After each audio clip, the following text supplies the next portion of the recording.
You're listening to Podketeers. Welcome to episode 488 of Podketeers. This week we ponder if the Macho Man and the Kool-Aid Man are related, Disney song Earworms, One of Us Learns Animation for $1, Adobe's Project Primrose and how we think the Disney community will apply the technology, robot chickens or maybe ducks appear in Galaxy's Edge. We start planning a new segment that I think we're officially calling the Disney Draft Series.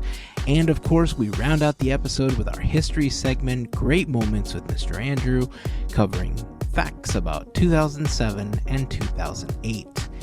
We'd love for you to join the conversation on our social networks, including Instagram and Facebook, but we invite you to join us on Discord.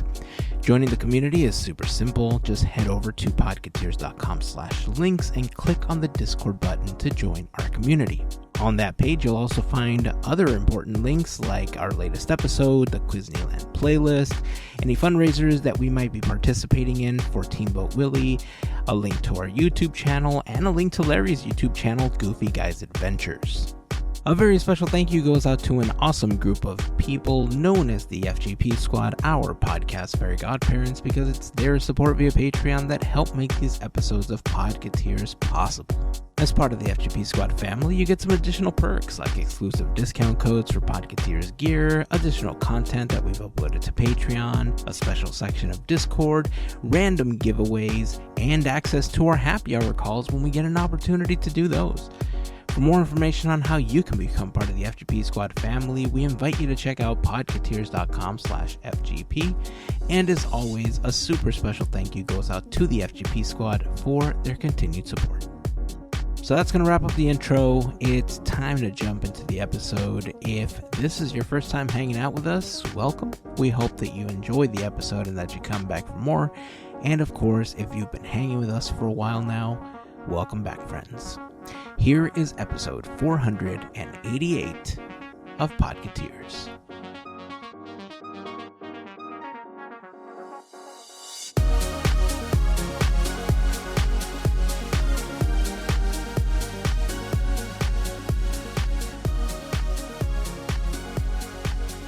Oh yeah. Boom, busting through the wall. Have you ever thought about how much Randy Macho Man Savage and the Kool-Aid Man sound similar? Like, are they cousins? Are they brothers? Are they brothers? Like you don't know. Like they could be, right? Like over the weekend we found out that Guido and Benny the Cab are cousins. Oh yeah. We'll talk. And Apparently. then Jack and Oogie the other episode. So yes. And yeah. then last week We're exactly. Jack and Oogie are possibly siblings. I mean, who knows, right? Randy, or should we just call him Kool-Aid Randy Man Man from now on? No, it's Randy Man and Kool-Aid. Randy Kool-Aid Man. Randy Kool-Aid Man Savage. You could. I just looked up Macho Man Kool-Aid Man, and there's artwork of Macho Man as the Kool-Aid Man. Oh, there's awesome. Artwork Well, of there you Macho go. Man with the Kool-Aid Man. So we're not crazy. Cool. There's There you go. what is this? I don't know what this is. So at least we know that people are on the same wavelength when it comes to that. So did you happen to search if Oogie and Jack? Oh, you did. We did went that on last week. Yeah. Yeah. I do. Okay. I do recall that. So I don't know. I'm sticking to that theory. I like it. If Triton and Ursula can be siblings, Jack and Oogie are siblings, man. I'm going with it. Why not? Hey, with the holidays rapidly approaching, you go to the Costco and stuff, and they have Christmas trees and Christmas decorations up, and it's not even Halloween yet. So apparently they took a note right out of Disney's Let's Decorate for Christmas Before Halloween handbook. Or did Disney get it from Costco? Was Disney influenced by the fact that Costco starts selling Christmas stuff in July? It might just be like a never-ending cycle. Like somebody does it earlier, and then somebody else does it even earlier. Early. I mean, there's It's other a art perpetual stores motion that machine. I want to say they have Christmas stuff in July. or August, Yeah. which is no. Look, I know the deal behind it, right? I understand that commercially, like if you sell stuff, you want to start preparing your merchandise and everything for the holiday season pretty early on. Right? Look at Mel. Like she's preparing for the Isle of Magic, which is in a week now, isn't it, Mel? Like you're about a week or so now away? Including this week, next. Wait. It's not the It's weekend not following Sunday, this episode. Sunday after. Correct. So weekend change. Correct. Oh man. Well, we're gonna have to plug that in a bit, but I mean, think of the stuff that you've been making for Isle of Magic. Like you started a month and a half ago, prepping and building and painting and actually more than that. Has it been longer? Oh Glittering and Well, don't because I forget knew the I glitter. wasn't going to have like the time, so I gave myself like the beginning of summer. Oh, so you're like June, July. Oh man, you are the Costco of crafting. Yeah. Okay, well, I mean, so there you go. Like, I understand the consumerism part behind it, so I get it. But come on, man, it's like Haunted Mansion Holiday should happen after holiday. I don't know. I don't want to get into it again. It's a fight I'm not going to win. So I may or may have not bought a Christmas decoration today. Nice. What did you get? So my whole theme is like dogs, like Christmas dogs. And so I was at the store and they had just like a little wood block cut out with like 4 dogs dressed up in like snow gear and stuff that I thought was cute. That is so cute. I bought it. So yes, I have lots of dogs. I think we probably talked about it before, but yeah, lots of dog things. And dogs were really hot, like, I don't know, 5 years ago, like in the decorations and stuff. And it was like dog everything. And then now it's dwindled and everything's gnomes. All these cursed gnomes. Everything it's just gnome city. Like, I don't know what's up with all these Christmas gnomes, but that's the new hot thing is gnomes. I'm pretty sure it's pronounced gnome. Oh, I'm sorry, Gnome. Like Ganoki. Ganochi. I want a Christmas decoration of... remember Gravity Falls? No. No, I know what you're talking about. I'm just being mean. Oh, I never okay. watched it, so I know what Gravity Falls is. Dipper and Uncle something and Triangle Man and red hair lady and I mean, okay. Bigfoot maybe. Yes. Is there Bigfoot in it? Okay. So there's a bunch of gnomes that Dipper and Mabel run into. Jeff and Carson, Steve and Schmebulok and stuff. There's like a famous GIF that everybody uses of the rainbow barfing out of one of the gnomes, right? Like they get sick and they're like, blah, but it's like all rainbows and sparkles.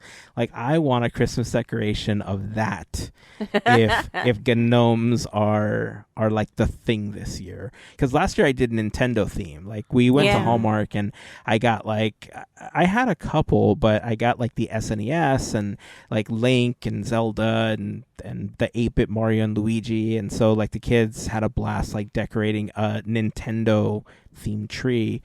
And I'm wondering like what we could possibly do this year. But I like even if it's not for the Christmas tree, like if I just post them behind me, like I want a rainbow barfing gnome right behind me. Or gnome. Hallmark needs to make like one of those like $80 ornaments of it where it like the barf moves and it twinkles and twinkling. Stuff. Oh, like those like that Haunted Mansion tree topper, wasn't it like $100 and something that they made?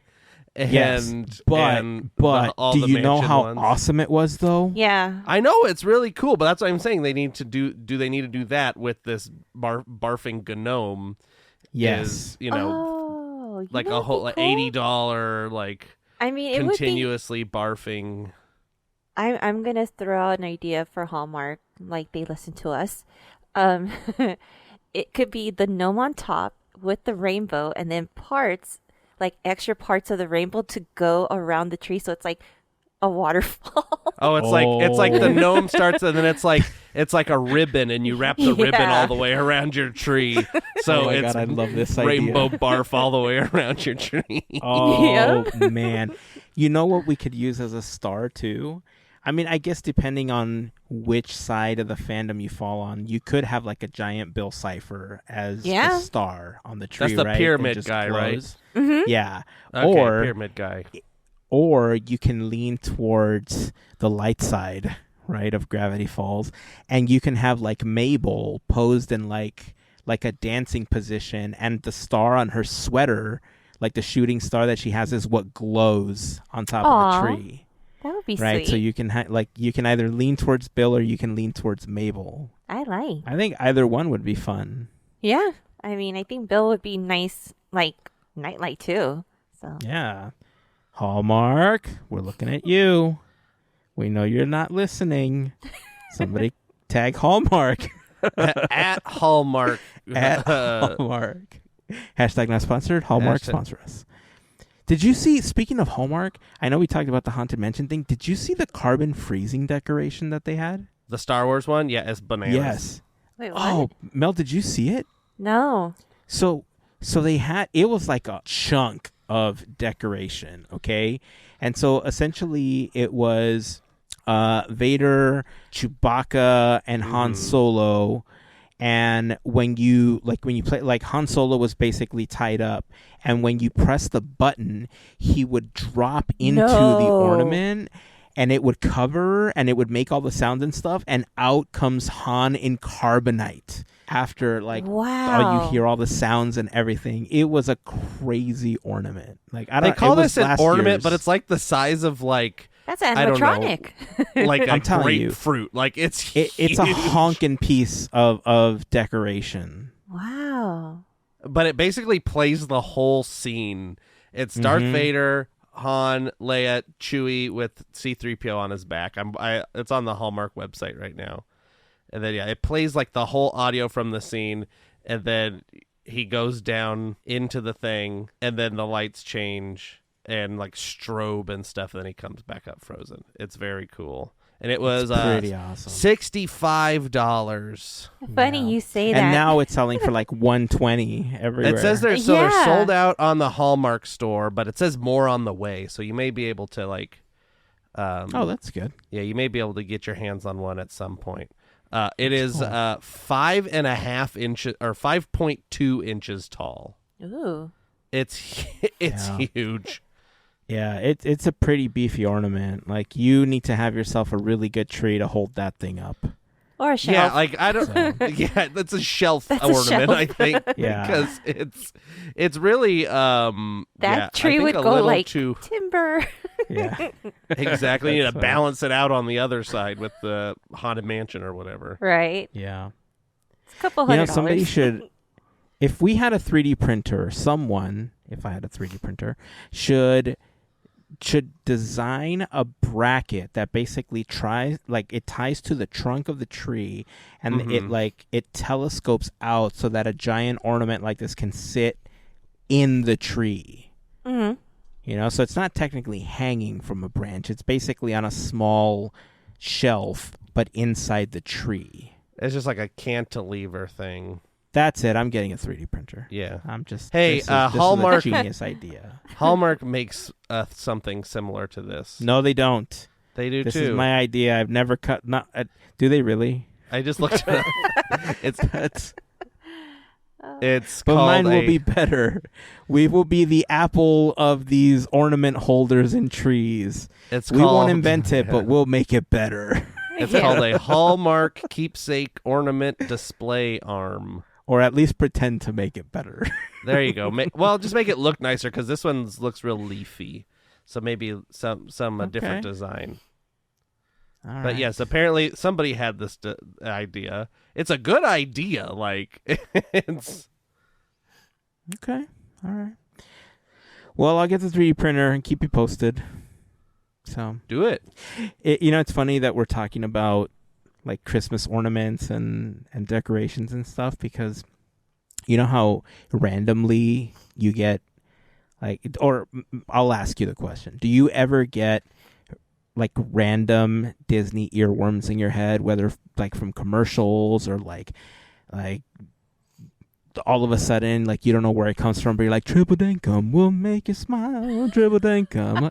Like you're like, do things ever just pop into your head like that? Just like, nothing can stop us now. We'll tell you how. We're gonna make it happen. Let's take a ride. That's a really good. If Mickey that's Mouse how it impression. comes into your head, that's awesome. Yeah, just like that. That's been the one lately that'll just every once in a while pop in my head. I'm like, that's a good song. All right, Mel, do you have any that it happens to you with? Actually, it happened today. I was reading a post, and it was how the person put the sentences together, and I'm reading it, and all of a sudden my head was like, da da da, like Gaston, and then Gaston, like the cadence came, and I was like, why is this in my head? I'm reading it, but in my head I'm singing it as if this is about Gaston. What? So yeah, that does happen. That just reminds me of a post I saw today, but I'm not gonna find it, so it's fine. I don't know. Anyway, never mind. Ignore that. Ignore what I just said. The reason I'm bringing it up is because, like I said, no matter where you go, like people or stores are already kind of winding down the Halloween stuff, and you're already seeing a bunch of Christmas stuff, right, or a bunch of holiday stuff. And one of my kids came to me and said, "Hey, Dad, for Christmas I would like this." And so I thought, all right, well, I mean, this is good because now I kind of know what they want, and I know what to kind of like, build my gift around. And all of a sudden, like I had just watched it on TV back when TV was a thing, kids. Over the airwaves. Over the there you airwaves, go. the invisible TV.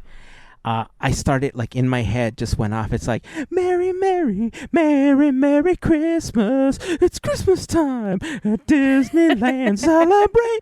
I'm like, what? It was just all day. Like, I could knock it out of my head. It just kept playing over and over and over. Mm-hmm. And I just went with it. And so now, for the last, I don't know, like 4 or 5 days, like I just keep whistling it all of a sudden, and I can't get it out of my head. And I mean, it's obvious that I'm ready for Christmas. I mean, It's obvious, right? I freaking love Christmas. Especially when it comes right after Halloween. Haunted Mansion, I'm looking at you, but not bitter. I'm just saying. I mean, I'd rather have that song than, I mean, it's good that you had that song and not like It's Small World or any other earworm similar. Small World I'll get like the other languages, but I don't know how to say them. I just know what they sound like. So it's like, dude of him, I don't know what they're saying. I mean, I know what they're saying. I don't know how to say it, but in my head, they're just going in there. I got that just like on, in track. And then Christmas time, all the different Christmas version of that too. Right.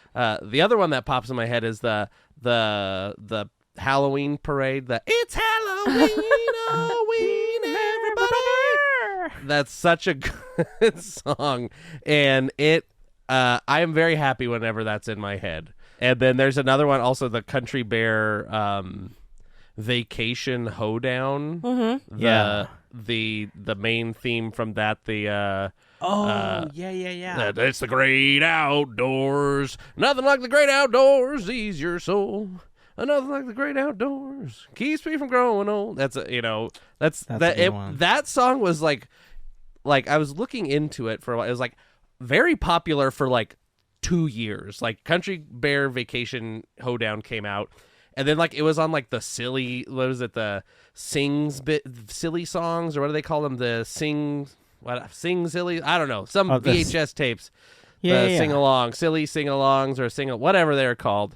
Like that, it was on there, and it was like on a lot of like compilation CDs, like for like 10 years or something. The Great Outdoors, even like when the attraction was not operating anymore, they kept putting it on the CDs. It's good stuff. Man, I like music. There was a lot of really good stuff, man. Like, I guess there still is, right? But I don't know. Nothing can like stop think us back now. on. I'll tell you how. Mm-hmm. We're gonna make it happen. It's a good song. All right. Well, if there's an earworm out there that the Disney company has put in your head at one point or another, and you just can't get it out of your head, share it over on Discord. We'd love for you to join the community and continue the conversation there. Or you can leave a comment on this post.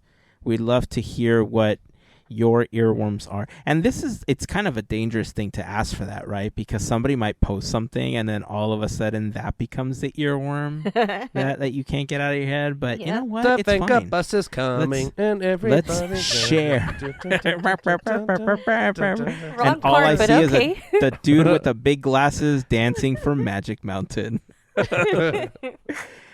Yeah, leave a comment. Let us know what that earworm is. Hey, so remember? Oh, I don't know. Well, I guess we talked about it when we were talking about, or maybe we didn't. Maybe we talked about it on the Quizneyland thing. Hey, well, before we continue, Andrew, do you want to talk about what's happening with Quizneyland and what we did this weekend and how much fun we had and all that good stuff? Yes, we recorded the final episode of Quiz. No, I'm just kidding. That's, Wow. It's We should have saved that for April. Yeah, we'll just do it again then. It's Okay. fine. No, this the week after this week, next week, I guess is what that is. It will be Quizneyland's 2-year anniversary. So, if you've been listening to Quizneyland more than a year, you know that we had a mega-sode at our 1-year anniversary where Mel and Hazen and Larry came on and we, had like an hour-long episode and asked each other questions. Well, we did that again. We just happened to record it yesterday as we're recording this, but it will come out on November 2nd. That'll be Quizneyland episode 53. We do those every other week. So yeah, it's fun. I think the recording time ended up being like an hour 20, almost an hour and a half, but I'm sure with logistical editing, it'll be a little shorter than that. But because there's a point where I think I left and like others, so we got to cut that extra time out. But it'll be it's a good fun episode. I think everybody had a lot of good questions. It's all new stuff, so have a listen if you want to have an extra Podketeers, something a little different than what we do here on Podketeers, but all of us are there. It was Quizneyland's 2-year anniversary episode. Yay! You'll get to hear Hazen do that on the episode too. He did that before. He loves being Cormit. Cormit. Cormit. Love it. Hey, so we were talking about animation on Quizneyland, and I probably brought it up before because it's I was really into animation. I really wanted to work at Pixar or DreamWorks or something, and I took a bunch of like computer animation courses and stuff, and that was originally like my career goal, right? And then other stuff came and I started to love other stuff, and I just, my career shifted. But I hold this deep regard for animation and style and the discipline behind it. And I recently started following a Disney animator on TikTok. His name is Aaron Blaze. So Aaron Blaze actually has a really great resume of films that he's worked on. The first Disney film that he worked on was The Rescuers Down Under. He went on to work on Beauty and the Beast, and then Aladdin, and then The Lion King, Pocahontas, Mulan, Brother Bear, and from back when he started on The Rescuers Down Under, he was just an animation assistant. He moved up to animator, supervising animator, and eventually to director, and he directed Brother Bear. I started following him on TikTok because he started making these like lives where he was showing people how to animate, like how to flip between the sheets and how to get it to look organic. Like he's amazing at making animals. His nickname is the Creature Teacher. Okay, that's how much he does with like animals. And so he's got a website, The Art of Aaron Blaze, and so he's got like these online courses where if you want to learn animation, and I just want to like say that we're not being sponsored or anything like this. I just found it interesting because I love animation, I love the techniques, I love the development of characters, and I love like what goes into it. Especially I love hearing from artists that started off in this traditional world where they were doing like a lot of 2D animation and flipping through pages and everything, and they've evolved into a digital world where they're able to do really sophisticated animations with something like Procreate, right? That gives you the opportunity to create like animated, like little animated films and stuff like that. And so on one of his lives, he was saying, hey, I have this sale going on, for Halloween. If you want to get in on one of my courses, you can get like this animation course where I teach you the basics of this, and this, and this. And it's like a $75 course, character design, 20 videos. He had it on sale for $1. Wow. $1, like that's crazy. It's a $75 course, right? And so I figured, you know what? I'm going to give this a shot. I love watching these videos. I'm not in animation anymore, but I'm still fascinated by the discipline and the art behind this. So I got the videos. I haven't had an opportunity to sit down and watch them, but I can't even begin to tell you how excited I am to dive into it, because in one of the videos, which right now he has for like $5, like a bunch of them are on sale for like $5-10. He only has one course for $1, but he also has like Photoshop custom brush sets that he uses for like creating hair and fur and stuff like that for like $1 as well, right? So if you're an artist, you might want to check out creatureteacher.com, check out what Aaron has on sale and some of his courses, because the thing that excited me the most when I was going through this is that the animation on paper course that he has, where he's like flipping through sheets and stuff, he's animating the Beast. It's one of my favorite characters. It's one of my like absolute favorite films, and he's animating the Beast. Okay, so anyway, Aaron Blaze, creatureteacher.com if you are interested. I don't know how long the sale is going to go on, but go check it out. The course that I got for $1 was like a character design course, and he's got other stuff on there for like $5-10 or whatever on sale. But if you love animation, if you or are even interested in it, even if you don't want to do it, but you're just interested in it, go check out his stuff, or check him out on TikTok. I think you'll have some fun watching some of the lives that he puts on. So a little plug there for Aaron. Not solicited. We're not sponsored or anything by him, but I've just had so much fun watching his lives. I mean, That's cool. that's pretty worth it for $1. That's incredible. I mean, it's kind of like one of those things where you would just want to share and be like, hey, you could get this like brand new toy for that. And that's cool. I'm excited to hear more, like, as you go into the course and whatnot. So I'm excited. I'll keep you posted as I kind of go through them. I'll let you know what I like, what I don't like, and stuff like that. Hey, we got some technology stuff that I want to touch on.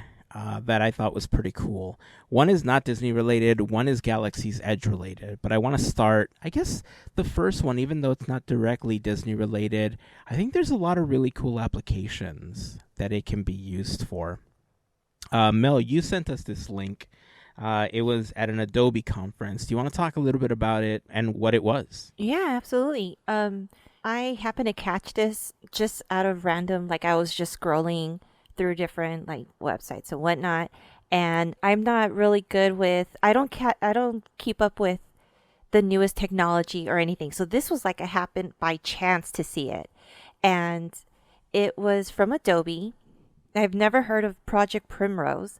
I believe, I don't remember the gal that was presenting it. I think it's Christine Derrick.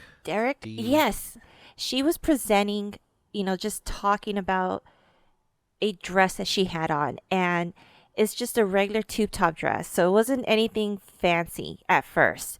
It looked, pretty, shiny. But as she kept talking about this dress, of course, she had her hands behind her back.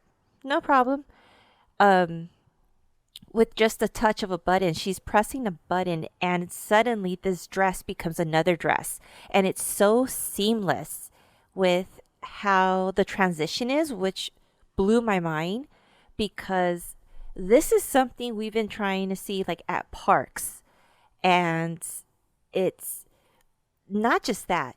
She keeps going, and it's like, okay, one design after another, and then you see another design, and suddenly she's talking about how this dress not just changes on design, like on the go, but her dress goes along with movement, which is like head exploding moment, because this is technology that we don't have or have seen yet. I got excited over this because to me, this is the only thing. I haven't seen anything like this. And the closest thing I've seen is, if you guys remember at Innoventions, inside the Dream Home, they had a mirror in the daughter's bedroom, I believe. And you were able to step in front of this mirror. You didn't have to be a cast member, or the member of the home, to be in front of it and have your outfit change in front of you. And I was like, wow, this was maybe a decade ago. And I haven't seen anything since. So to see like Project Primrose happen, and just the way of how seamless the transitions were amazing. And in the video, there's people who are just so amazed that they like kind of gasp or scream or like out of excitement. And internally I was doing that. I didn't do that out loud, but it was like, wow, like this technology. And I was telling you guys that this technology, I see this coming to the parks. I really do, because they have tried. And I'll bring up an example with Princess Aurora's dress. We've had people do the Cinderella's transition dress. We've seen people try to do this, and honestly, I feel like this would amplify so much in performances. I mean, just the possibilities of you just being able to just change not just your outfit, but to have it move with you. I mean, it could be like you have paint splattered on you, or you have water, or you're splashing, or electricity. You're getting, I don't know. It's just, see, this is why I got excited, because it could be applied to anything. I was thinking, it would be pretty cool for like, not a whole dress, but what if you use parts and you wanted like Thor to come in and just be so bright, because electricity and thunder and all that stuff. Lightning, I should have said, not thunder. But it's just the excitement of the possibilities that could come out of this. And I thought it was worth sharing for sure. Yeah, it's very cool. I was reading up on this, and I guess they had introduced this technology last year in just like a panel, like a, it's just like a square panel on a board, kind of showing what it can do. But I think at the time people didn't realize like the full like capacity of what this could be used for. And so it looks like these, it's, if you haven't seen the dress, look it up, but it kind of looks like almost scales or something on the front of the dress. And each one of those is like an individual, like almost like a screen, like an LCD screen. It's a little more complicated than that, but it's it can do two colors, basically like a white and a black-ish color, and each one of those can be like individually programmed to do something different. So you can make shapes, animations, and different patterns and all this kind of stuff in there. So it's very cool, and there's a lot of words that are used in these articles that I don't understand on what exactly they mean.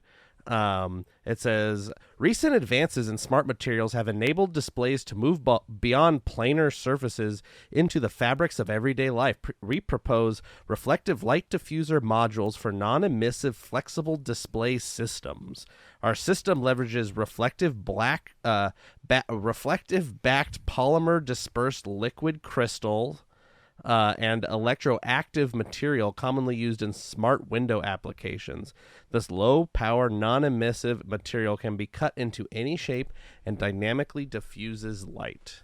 So that's kind of their line on what this is and how it works, but kind of complicated if you don't know what's a lot of those words mean, like I do. Yeah, don't. it's just easier to just watch the video. Yeah, video, cool. Yes. So, like years ago, there was that video of Aurora's dress changing, right, from like pink to blue, and like people went crazy, and people were able to debunk them, and they were false and stuff. But like UV inks exist, right? And it's not the reason I know this is because I have 2 decks that I bought from somewhere around the world. I don't remember where they came from, but they're a company called Normal. That's what they go by, Normal playing cards. And they're like colorless when you're in like the room. But when I go outside and the sun hits them, there's a UV reaction, and one of them, like the backs turn purple, the pips turn purple, and the other deck turns like a mint green. So there are special paints that are UV reactive. They're just, I mean, you can't, at least not that I know of. I don't know a way where you can necessarily control the timing so that, let's say Aurora was in a parade where you could time it so that's okay, like cover every sun angle so that like her dress doesn't turn to the other color, and then lift the shades, and then boom, her dress changes color, right? Like I don't think they're that like there isn't that type of precision available. But the application of having the ability to use this type of technology, I know it's just like black and white or like gray and silver right now, like because of how it reflects, but like this is eventually they're going to be able to do pigments, so that you can have colored tiles. And so instead of just having a LCD that looks black, you have actual color. Like look at video games, they were like those little handhelds that were like bleep bleep bleep bleep, and it was just like figures on a gray screen floating around. It was like a really rudimentary animation, and then eventually it turned into these like handheld full color LCD displays that you can carry around with you. Look at cell phones, right? They had the old Nokia phones had that old LCD style, and now we have full-blown 4K, ultra high def resolution cell phone screens. So the technology is getting there, and you can already tell that it's getting there because there are companies like Samsung, for instance, that have like the Fold phone, right? Where, instead of having just a single phone, you can unfold it and it turns into like a tablet size, or you can fold it in half and it becomes like a little clamshell phone and stuff. So there are companies that are playing around with this technology, and like you said, Mel, they can use it in all sorts of applications. Like they can use it in the costuming for parades. They can expand on it to like think of what they could do with like a little Pascal running around in the park. Right. And get it to change so that he just essentially becomes whatever his background is. Like, how cool would that be, right? If they could apply it to, like, characters like Pascal. But then eventually this technology is going to become affordable, or somebody's going to be able to replicate it.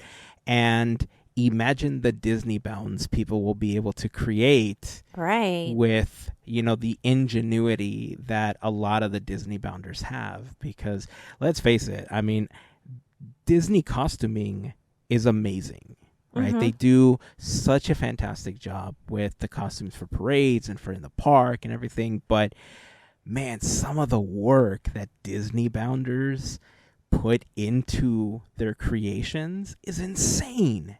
It's I know why, Disney doesn't go that far, because it's impractical, right? I've seen Right. the battery packs and all the stuff that some Disney bounders carry. And if you're in a parade standing on a float, maybe you can use something like that. But if you're running around dancing and stuff, it's impractical. I've seen them walking on their tiptoes and stuff so that they don't break their costume and stuff. But eventually the technology will get there. Talk about art, right? Like, we keep talking about how we love to see artistic things like this. The creations that I think are going to come from the Disney community, especially the Disney bounding community, oh man. Oh, I cannot wait to see once this technology is applied to that. I didn't think of. Yes, I think I mentioned parades. I can't remember. I'm tired. But what I thought about immediately is like, hey, technology, parades. Oh my gosh, paint the night. Boom.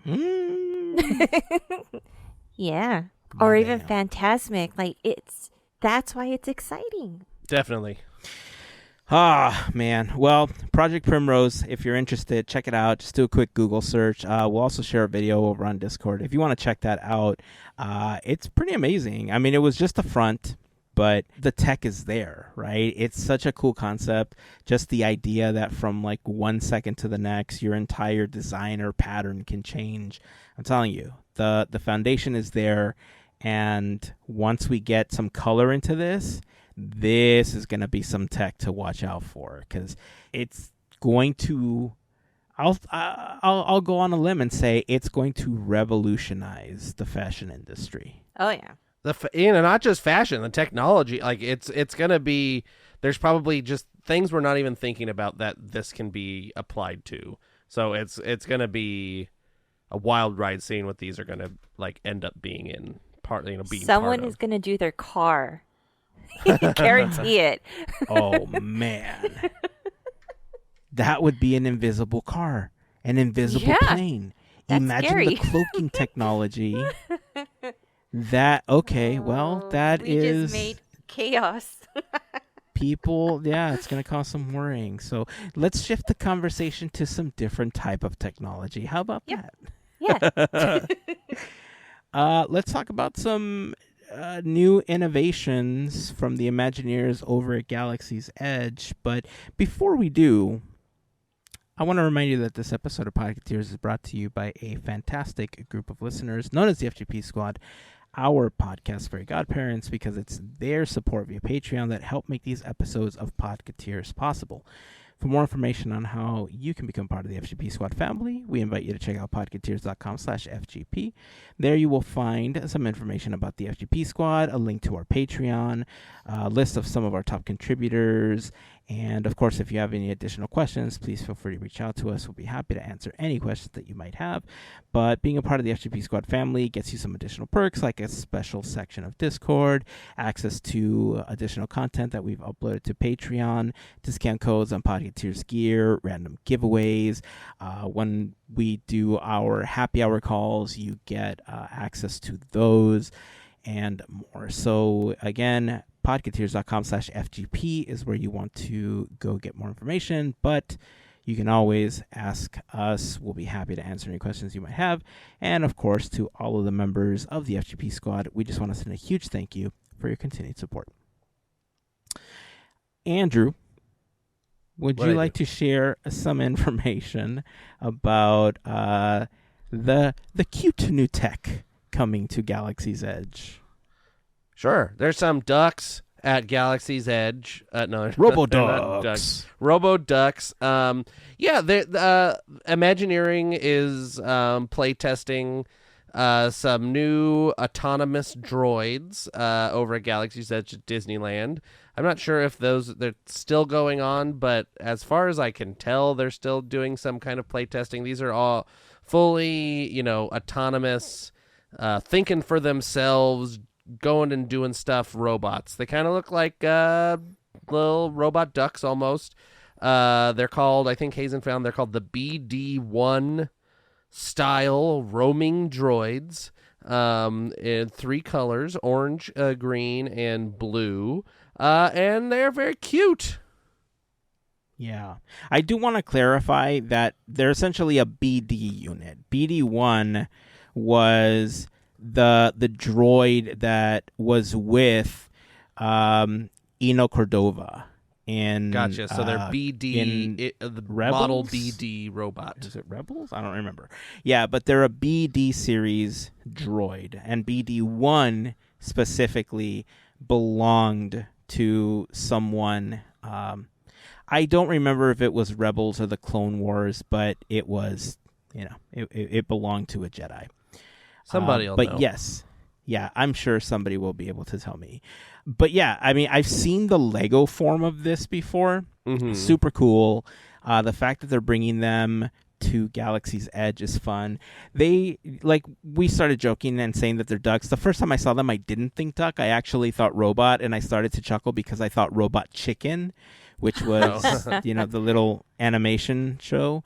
And I just kind of chuckled at that. But I mean, I want to see these in person. And more importantly, if you can have, conversations and they're kind of responding and they're reacting and, you see their emotions changing, I think that's kind of cool. You know what I thought? 2 words. And I'm going to say it again and again and again so that hopefully somebody hears me. But Babu Frick. These things are small.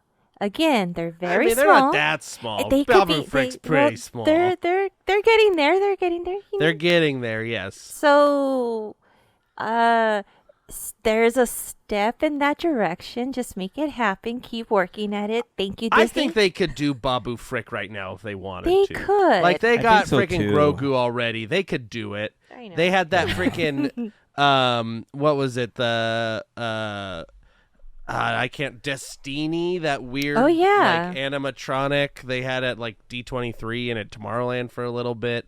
Like, they could do Babu Frick in like a little like door or something that opens up and he does little Babu Frick stuff. But yeah, I think they could do it now if they wanted to. I agree. Yeah, but there's a couple videos on the Imagineering YouTube channel that you can see some more like tests of them doing this, other like in office or in workshop tests, and also like in the woods, like doing some tests. There's some kids playing around with it. The description of the video, it says, designing a bipedal robotic character with impeccable balance is impressive, but simply isn't enough when you consider Disney characters strut, prance, sneak, tromp, shuffle, hustle, and saunter or meander. Disney Research recently unveiled a new robotic character prototype that combines procedural animation, modular hardware, and reinforcement learning to be able to design and program a walking character capable of these unique gaits and traits. Even more impressive, they can do this within months, not years. The ability to have a new robot design learn to imitate artistic motion in a simulation environment before it's being built advances Imagineering's innovation pipeline. And we can't wait to see what more can be done with this exploration. So it's not even just the robot itself, the technology, but it's the software, the learning that the robot can do, being programmed to like, hey, you're shaped like this and we want you to walk like a duck. So learn how ducks walk and apply that to your shape and you walk like that, okay? That's kind of like what they're getting at. They're trying to teach, with learning robots, you have to teach them the stuff. But if you can do that before it's like put in the robot, the software or whatever, then it gives you less working with it, I guess. It's like potty training a dog or something. I mean, they are making great advances when it comes to a lot of the robotics and the expansion of audio animatronics, right? Because this, they've now implemented the AI into this particular robot that, like you said, you teach it and say, hey, be a duck, basically, and the robot will learn how to be a duck. But this, in conjunction to some of the next-gen tech, remember at South by Southwest, how they had that little robot bunny that was on rollerblades and it like did a tumble and stuff like that. Mm-hmm. Imagine that technology expanding into all these other audio animatronics where, listen, I can imagine how bad it is. I'm sorry to break the Disney magic, but on hot summer days, I can't even imagine what it's like being the Beast at a park. Okay? Yeah. I like if you could somehow create an autonomous, being, a robot that will be able to replicate the mannerisms of the Beast, like feed it the footage from Beauty and the Beast, and the mannerisms, the expressions, the voice, and everything will just come through in this robot, in this character that you've built. That's awesome. The characters will come to life in front of you as they were designed in the film, which is one thing that really a lot of the characters can't do.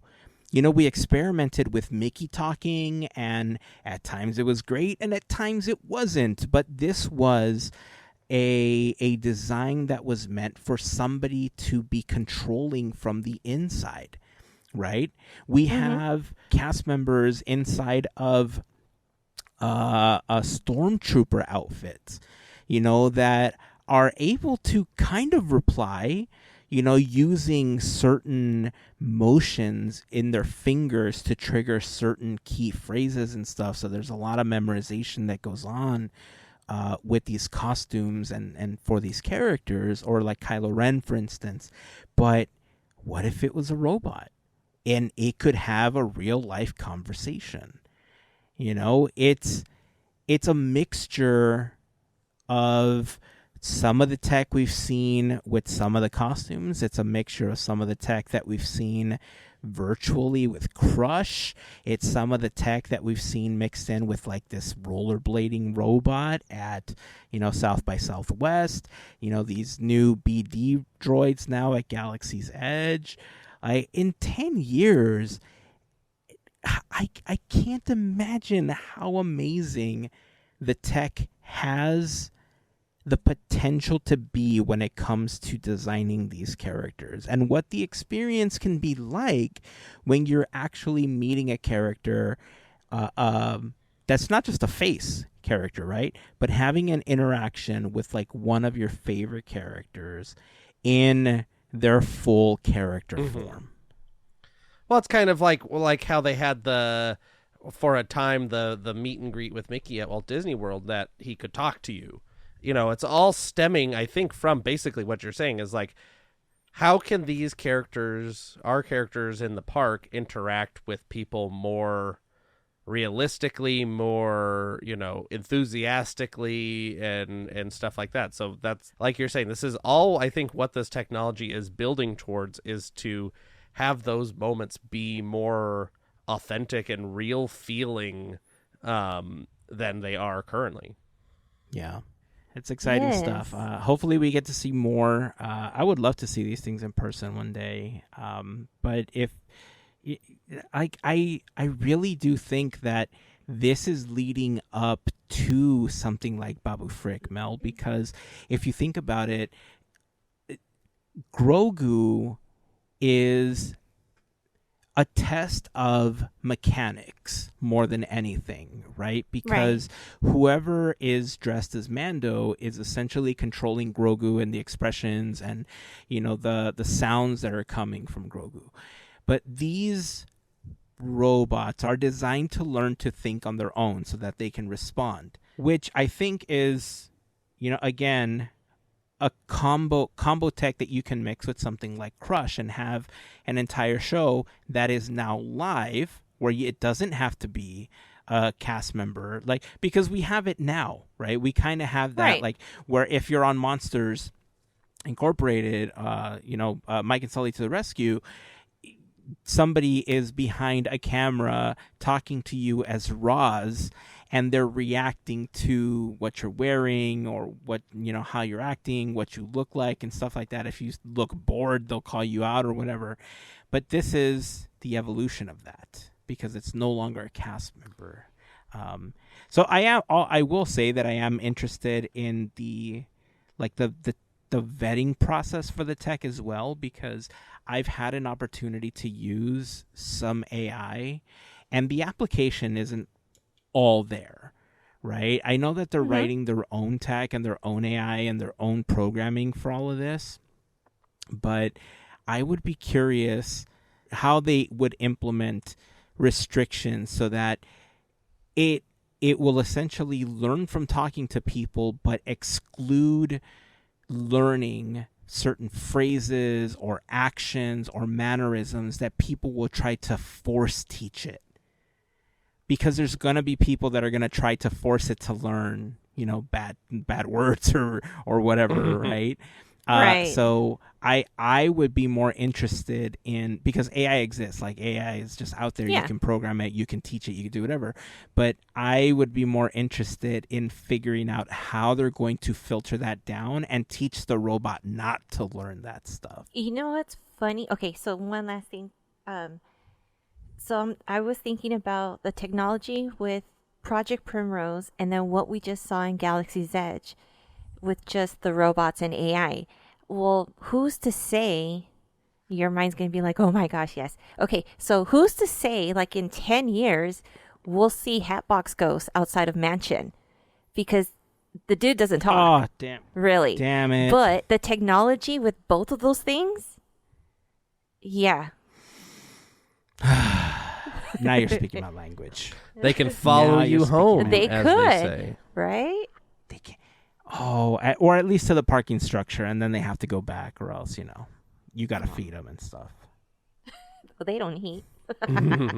You don't know? Maybe they want a sandwich. Who Is it like in knows? Casper, the Friendly Ghost, where like he eats and then it just falls just on falls the It floor? just falls on, Or like yeah. Slimer in the Ghostbusters? And it's just like, yep. Who knows? Maybe they just want a sandwich. Maybe that's why they're following you, because they know you're about to go get a sandwich and they want one for themselves. Have you ever stopped to think about that? Maybe they're just hungry. Being teased by that birthday cake all these years and can't even Right. get a slice. Never get to eat it. Man, poor How ghosties. disappointing. Tired. All right, well, I want to talk about something that I want to do in an upcoming episode before we start wrapping up and we jump into great moments with Mr. Andrew. I listen to a lot of podcasts, while I'm working and stuff. I get to listen to a lot of stuff. And growing up, I was a big fan of Boy Meets World. And so I have been listening to Pod Meets World, which is Danielle Fishel, Will Friedle, and Ryder Strong, who played Topanga, Eric, and Sean on the show. They are real-life friends, and they started this podcast to talk about their time on the show, their experience.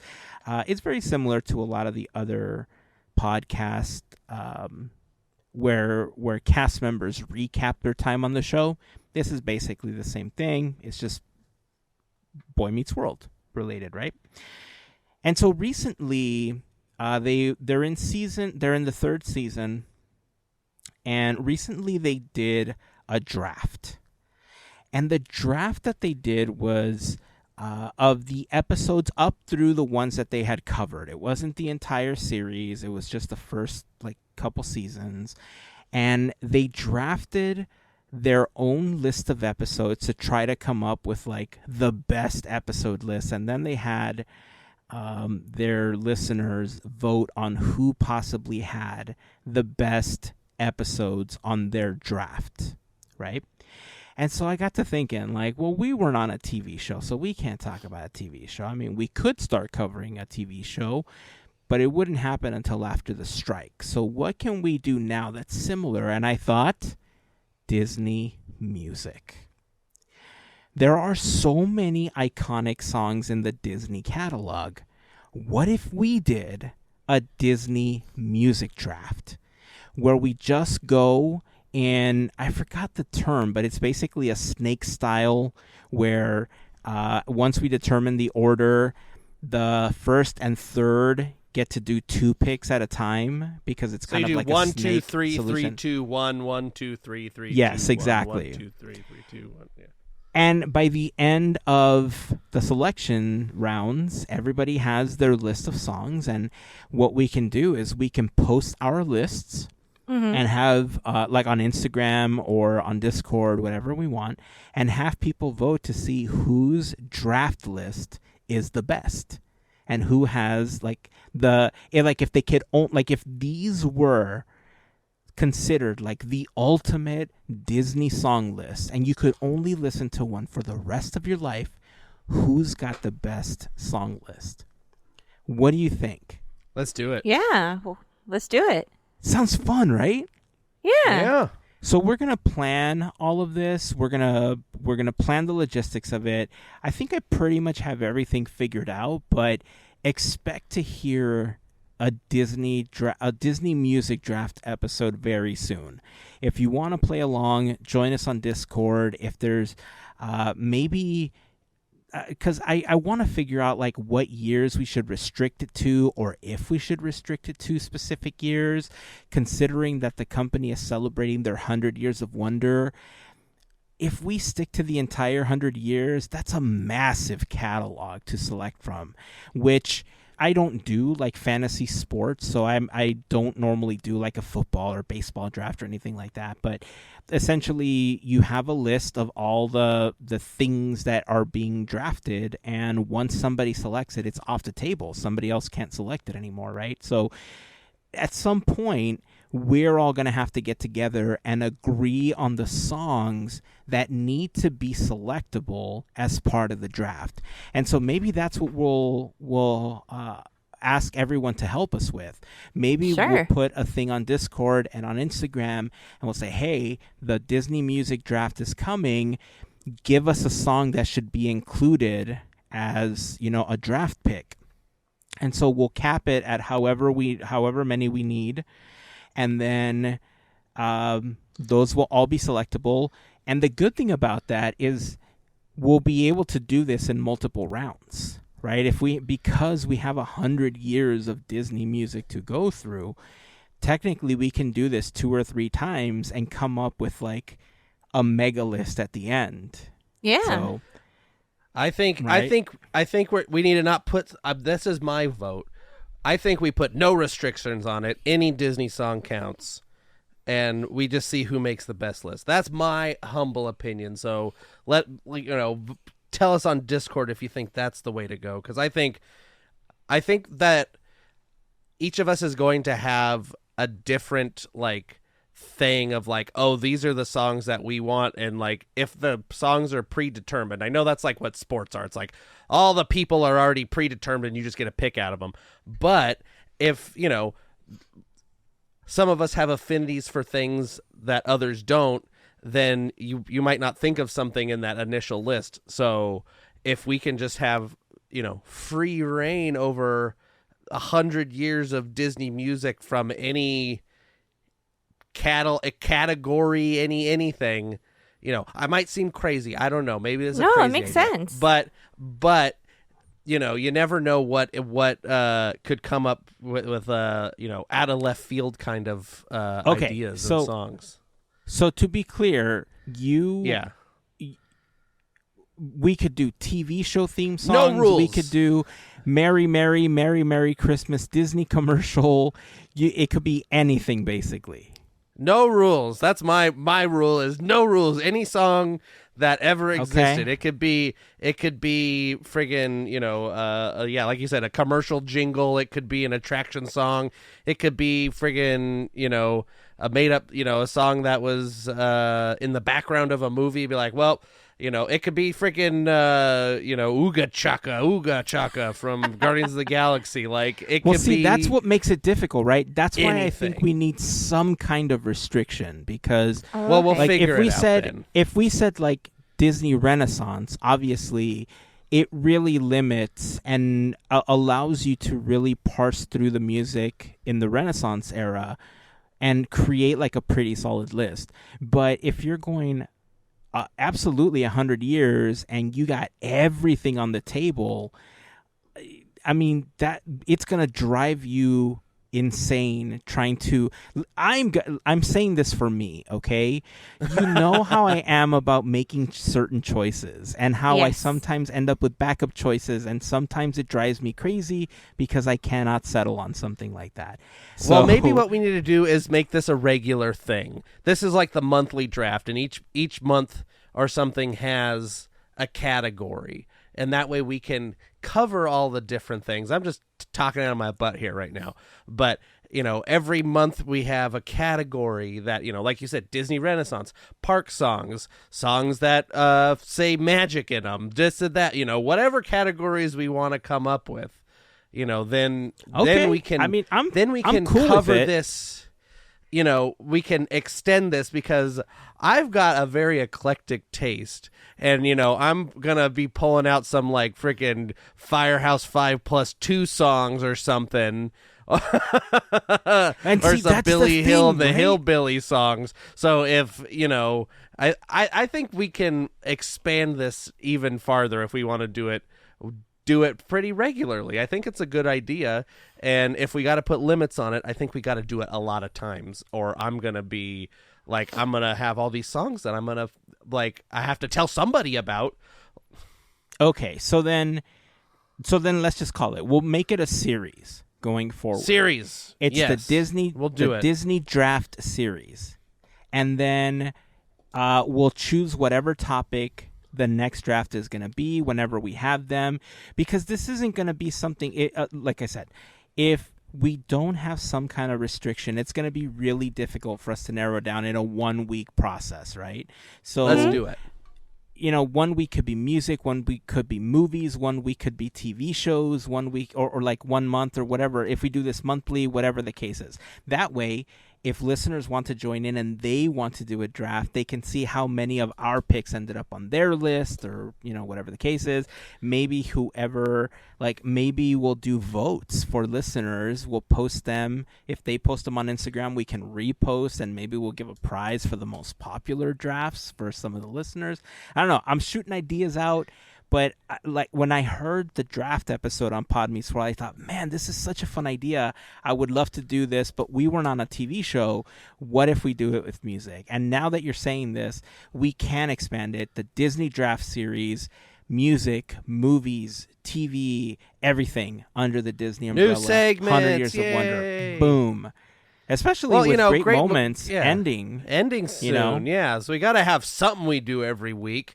I Or love doing monthly great or moments, something, but I don't know. recurring. But I got, great moments is a lot of research. I love doing it, but it's a there's a lot of 5-page documents on my Google Docs right now. Yep. All right. Well, I'm excited. I hope everybody listening is excited about this too. I'm telling you, I was like a little kid at a candy store when I started thinking about how we could use that same idea. So shout out to Pod Meets World for inspiring the Disney Draft segment that's going to be upcoming in future episodes. So get ready for that. More details will be coming to Discord if you want to join in. So anyway, I think it's time to begin the wind down of this particular episode. And as we've been doing, as we just mentioned, we've been celebrating the Disney 100 Years of Wonder with our own little tribute segment known as Great Moments with Mr. Andrew, with the great Mr. Andrew. Mr. Andrew, take it away. Ho, ho, ho. All right, we're here. End of the episode. Coming to a close with this great... It's a great moments. I can't do an accent. I don't know why I try to do stuff different every time on this thing. I should just do the same thing, but I feel like I got to switch it up. And I don't know. Nah, is that Edna mode? No, that was a horrible version of... I was trying to do like a Scottish. It's like, it's a great... I can't do it. Purple bag. Anyway, I just ignore all this. It's the end of the episode. It's warm. It's whatever. Great moments with Mr. Andrew. We're here. The years are 2007 and 2008. For video games in 2007, releases are Kingdom Hearts Rechain of Memories, Ratatouille the video game, Ratatouille Remy's New Recipes, High School Musical Sing It, Cars Mater National Championship, and Kim Possible. Also, Buena Vista Games is renamed Disney Interactive Studios. Disney acquires Club Penguin. On May 18th, 10 wireless hotspots are opened at Disneyland and Walt Disney World on the Pirates of the Caribbean attraction. Users with Nintendo DS and the game Pirates of the Caribbean at World's End can download extra content at these hotspots not available anywhere else. And on May 19th, Disneyland hosts the premiere of Pirates of the Caribbean at World's End, and all attendees are given a limited edition at World's End Nintendo DS and Nintendo and at World's End game. For theme parks in 2007, on January 1st, Body Wars and Cranium Command close in the Wonders of Life Pavilion at Epcot. In February, Tom Sawyer's Island closes at Disneyland for renovations. On April 2nd, Monsters, Inc. Laugh Floor opens in Tomorrowland at the Magic Kingdom. On April 6th, at Disney's Animal Kingdom, the Disney Wildlife Conservation Fund donates $100,000 each to 5 conservation celebrities: John Cleese, Isabella Rossellini, Wangari Maathai, I'm screwing that up, Ian Douglas Hamilton, and Jane Goodall. Also on April 6th, the Grand Fiesta Tour starring the Three Caballeros opens in the Mexico Pavilion at Epcot. On May 25th, Pirate's Lair on Tom Sawyer Islands opens at Disneyland. This was formerly called Tom Sawyer Island. On June 9th, Cars Quatre Route Rally and Crush's Coaster open in Toon Studios at Walt Disney Studios Park in Disneyland Paris. On June 11th, Finding Nemo's Submarine Voyage opens in Tomorrowland at Disneyland. On July 9th, Spaceship Earth closes for the 4th renovation in Future World at Epcot. On August 9th, it was announced that the Disney MGM Studios at Walt Disney World was going to be rebranded Disney Hollywood Studios effective January 7th, 2008. On September 13th, the Haunted Mansion at Magic Kingdom reopens with new scenes and other enhancements.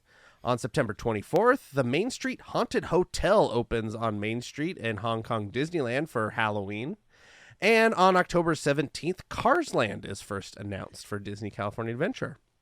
For Disney Cruise in 2007, on February 22nd, Disney Cruise Line announces 2 new cruise ships will be built, scheduled to enter service in 2011 and 2012, with 122,000 gross ton.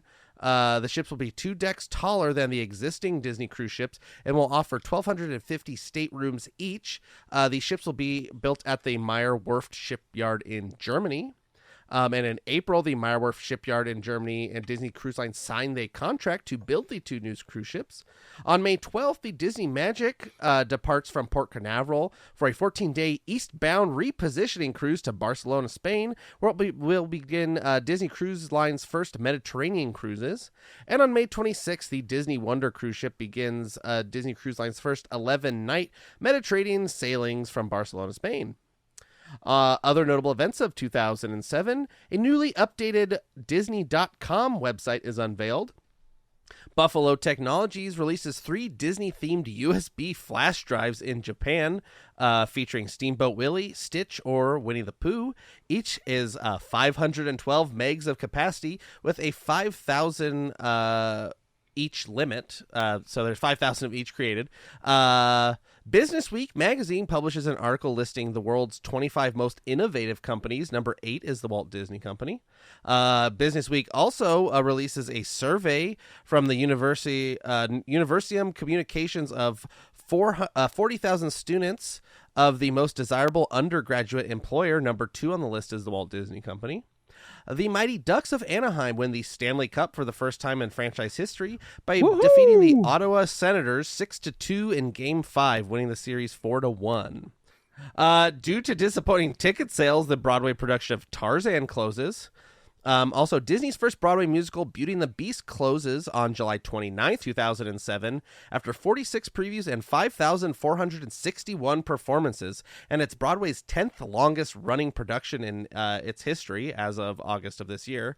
The production holds the record for being the longest running production at both the Palace Theater, where it opened, and the Lunt-Fontanne Theater, where it closed its Broadway run. It closes to make way for Disney's next musical, The Little Mermaid. Business Week magazine again publishes an article on the best place to launch a career. At number 7 is the Walt Disney Company. And the Walt Disney Company announces it will cease operating its mobile phone service in the U.S. at the end of the year. The Disney Legends class of 2007, we have Rune Aldridge, Art Babbitt, Carl Bongierno, I think, Marge Champion, Dick Humer, Ron Logan, Lucille Martin, Tom Murphy, Randy Newman, Floyd Norman, Bob Schiffer, and Dave Smith. I gave up on birthdays. Nobody I could recognize in the birthday list again. Notable deaths of 2007, we have February 12th, Peter Ellenshaw, May 7th, Fulton Burley, May 25th, Charles Nelson Riley, and November 6th, Imagineer Bruce Gordon.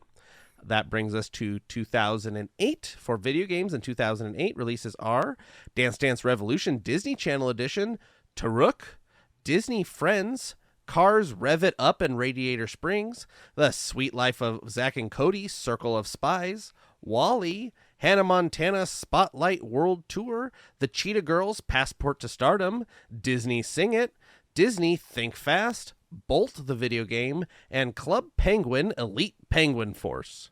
For theme parks in 2008, in January, Disney MGM Studios Backlot Tour is renamed the Studio Backlot Tour. On January 7th, as announced last year, Disney MGM Studios Park is renamed Disney Hollywood Studios at Walt Disney World. On January 31st, the Disneyland Dream Suite opens in New Orleans Square at Disneyland. On February 19th at Walt Disney World, Epcot Spaceship Earth officially reopens after a major makeover with new sponsor Siemens. On March 30th, Seasons of the Vine closes at Disney's California Adventure. On April 5th, the Twilight Zone Tower of Terror opens at Disneyland Paris. On April 28th, It's a Small World opens in Fantasyland at Hong Kong Disneyland. On May 31st, the Toy Story Midway Mania and Pixar Place open at Disney Hollywood Studios. And on June 17th, Toy Story Midway Mania opens at Paradise Pier in Disney's California Adventure. On June 27th, Disney announces it will close all 6 Pleasure Island clubs to be placed by other shopping and dining options. On June 3rd, the new Mark 7 Monorail Red engine at Disneyland begins transporting guests. On July 17th, Tony Baxter and Chris Merritt announced the return of the Sleeping Beauty Castle walkthrough at Disneyland. On October 20th, Walt Disney Imagineering Blue Sky Cellar opens in the Golden State at Disney's California Adventure. On December 5th, the Sleeping Beauty Castle walkthrough attraction reopens at Disneyland. And on December 31st, the Year of a Million Dreams promotion ends at Disneyland. For Disney Cruise in 2008, on February 7th, Disney Cruise Line celebrates its 10th anniversary. And on April 10th, Toy Story the Musical premiered on the Disney Wonder. Other notable events of 2008, The Little Mermaid opens on Broadway. Mary Poppins closes in the West End after a 3-year run. The Walt Disney Company announces the launch of a new film label, Disney Nature, dedicated to producing wildlife and environmental documentaries. Carolwood Records is created as part of the Disney Music Group and located in Nashville, Tennessee. The first Disney-operated language training center, Disney English, opens in China. And the Buzz Lightyear balloon makes its debut in the Macy's Thanksgiving Day Parade. The Disney Legends class of 2008 inductees are Wayne Allowayne, Bob Booth, Neil Gallagher, Frank Gifford, Bernie Madison, Walter Paragoy, Dorothea Redmond, Russi Taylor, Toshino Kagami, Ian McGuinness, Barbara Walters, and Oliver Wallace. Birthdays again, skipping. Don't know any of the, I guess they'd be like 14-year-olds now. I don't know any 14-year-olds. Anyway, notable deaths of 2008. We have April 5th, Charlton Heston. April 14th, Ollie Johnston. May 29th, Harvey Korman. June 22nd, George Carlin. July 25th, Harriet Burns. And December 25th, Eartha Kitt. And that wraps up the years 2007 and 2008 here on Great Moments with me, Mr. Andrew. Woohoo. Man, we're getting to the end here. Getting close. The weeks, man. Woo. It's October. This sucker ends basically the week before Christmas. I think this ends. Wow, what a Christmas gift! Let's see. 100 years of wonder covered over 50 weeks. 50 weeks. I think the last one will be on the 17th of. Oh no, that's the wrong month. I lied. It'll be the 13th of December, possibly. Ooh. If I'm doing my math right. Man. It'll be the 13th or the 20th, one of the two. You know, it's still a good Christmas gift or a good holiday gift. I'm for it. Yeah, to wrap this sucker up like a Christmas present. Like a present. Aww. All right. That is going to wrap it up. Mel, before we close out, tell everybody about the event you're going to be a part of and where they can get tickets, where they can go say hi, and all that good stuff. Sure. Go ahead and follow the Isle of Magic Marketplace and on Instagram. Through there, you could go ahead and get your free tickets for the event. And the event is going to be actually in about 2 weeks. A little less than 2 weeks.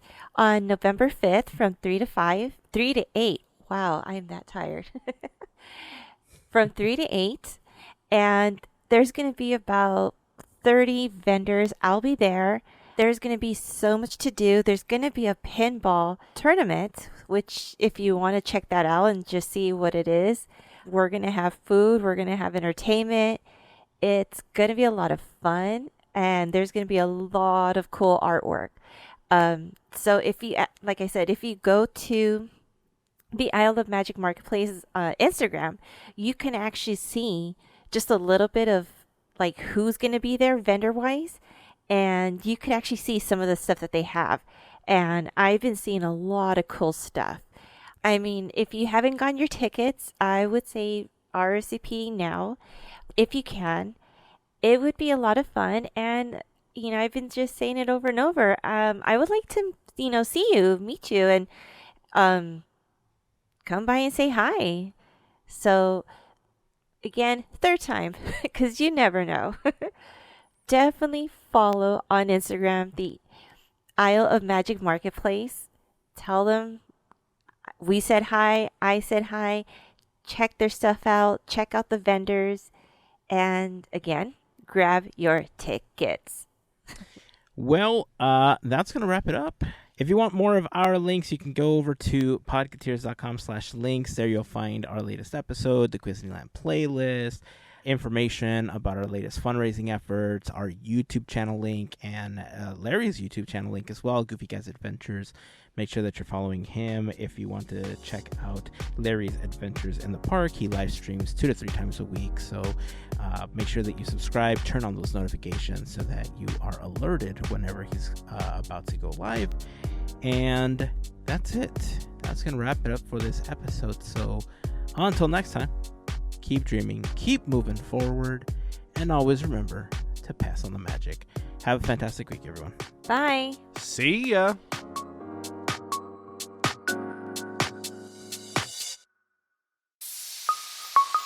Part of the Podketeers Network.